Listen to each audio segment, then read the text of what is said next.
دیروز در قصر ملت اساسگزاری سلحو وحدتی ملی پشوی ملت پرزیدنتی جمهوری تاجیکستان محترم امامعلی رحمان در ҳошияи ҳамоиши панҷуми машварати ҳамкорӣ ва тадбирҳои боварӣ дар Осиё Президенти Ҷумҳурии Демократии Сотсиалистии Шри-Ланка Майтрипала Сирисенаро ба ҳузур пазируфтанд. Дар мулоқот натиҷаҳои аввалин музокироти сатҳи олӣ миёни ду кишвар ки соли 2017 сурат гирифта буд ва инчунин масъалаҳои ҳамкории ҷонибҳо дар соҳаҳои гуногун мавриди муҳокима қарор гирифтанд. Президенти мамлакат муҳтарам Эмомалӣ Раҳмон меҳмони олиқадро ба сарзамини меҳмоннавози Тоҷикистон хайрамақдам гуфта таъкид доштанд ки дар доираи сиёсати хориҷии кишвар мо ба таҳкими равобити дӯстона бо давлатҳои минтақаи рушдёбандаи Осиёи Ҷанубӣ аз ҷумла Шри-Ланка таваҷҷӯҳи доимӣ зоҳир менамоем.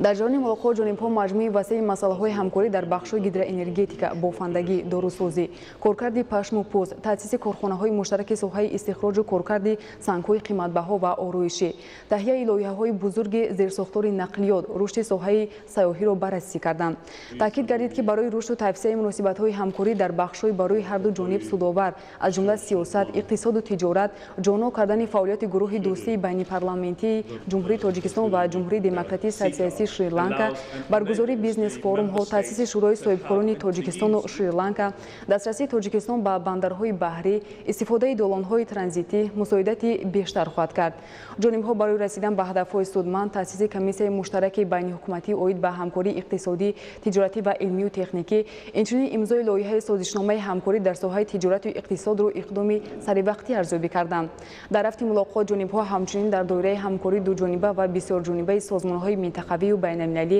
масъалаи мубориза бо таҳдиду хатарҳо аз қабили тақвияти мубориза бо терроризм, экстремизм, ҷиноятҳои муташаккили фаромарзӣ, қочоқи маводи мухаддирро муҳокима карданд.